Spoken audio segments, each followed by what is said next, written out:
The internet exploded overnight. Yeah. I mean, fans were left totally speechless, and behind the cameras, a hidden truth was finally exposed. It really was an absolute shock to the system. Welcome to Saqi's Celeb Talk. Join Saqi as we uncover the biggest celebrity stories. You know, from shocking scandals and secret relationships to emotional breakdowns, luxury lifestyles, public feuds, and the hidden truths behind the headlines. We really dive deep into the stories shaping celebrity culture and entertainment worldwide. Today's deep dive is based on a massive headline that just dropped. Michael Wright's final goodbye shocked fans at 70. Yeah, 70 years old, he passed on August 24, 2026. We're pulling from news reports, biographies, and industry tributes to unpack his legacy. Yeah. Because his on-screen intensity so often and sometimes tragically mirrored his own complex real-life struggles. He was like the ultimate character actor's character actor. You know when you're watching a movie and a face comes on screen? Yes. You might not immediately recall their name, but their explosive energy is just permanently etched into your cinematic memory. That was him. Totally. And the news of his sudden passing really jolted the entertainment world. It was confirmed via a super poignant Instagram statement by his wife, Susan. Yeah, that post was heartbreaking. It really was. She emphasized that while the world knew him for these intense roles to his large family, including his grandchild Yoko, he was just a profoundly loved family man.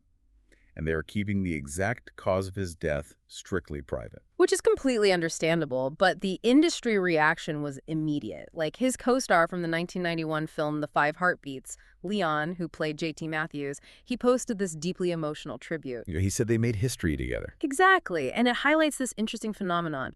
When a massive blockbuster star passes away, it feels like losing a global monument. But a cult classic actor like Wright. It feels like you personally discovered them. Why do you think the loss of a cult classic actor triggers a wave of mourning that feels so intensely personal for fans? Because the connection wasn't an accident. It was the direct result of roles where the line between the character and Wright himself completely blurred. Look at Eddie King Jr. in The Five Heartbeats. Oh, wow, yeah. That was arguably his defining role, right? Absolutely. He played this charismatic, immensely talented R&B singer who was tragically consumed by substance abuse. And to understand why that performance feels so viscerally real, you have to look at his training. At the Lee Strasberg Institute. Right, the legendary home of method acting. He pulled from his own gritty New York City upbringing and basically lived in that character's trauma. But the danger of method acting is that you can't always just leave those demons on the set when they call cut. And that's not even the craziest part. Behind the scenes, another secret was quietly unfolding. Yeah, the line between fiction and reality got really blurred. We saw those demons spill over into his real life. Like in 2012, Wright was arrested in Manhattan for DWI after crashing his Rolls-Royce into a police car. A police car, wow. Yeah.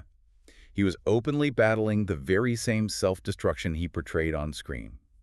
If you love celebrity deep dives and hidden stories, make sure you subscribe, by the way, because uncovering these layers is exactly what we do here. And what's inspiring in his biographies is how he eventually navigated out of that darkness. He actually found this grounding escape in cooking. Cooking? Really? Yeah. Think about the chaos of method acting. You're constantly tearing open psychological wounds.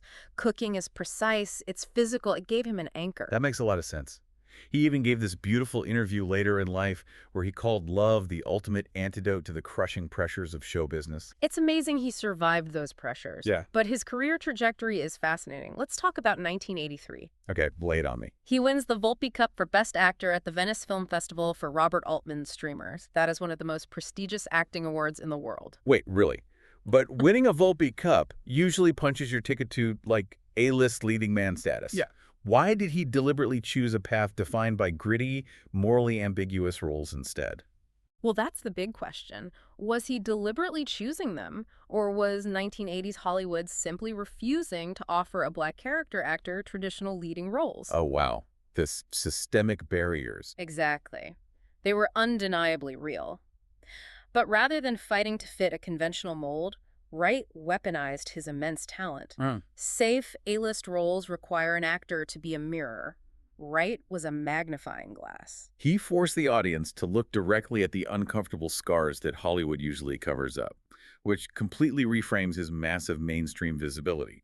like playing Elias Taylor in the 80s sci-fi hit V. Or his gripping run as Omar White on HBO's Oz. Even in V, he brought this unmistakable, grounded humanity. Yeah, and by the time he got to Oz playing a deeply flawed addict, he was giving dignity to troubled souls that television usually just turned into cheap caricatures. He proved that a character's brokenness doesn't strip them of their humanity. So his true legacy isn't measured in awards, but in his commitment to portraying marginalized, complex truths, which leaves a lingering question for you, the listener, to mull over. It really makes you think about the industry as a whole. It does.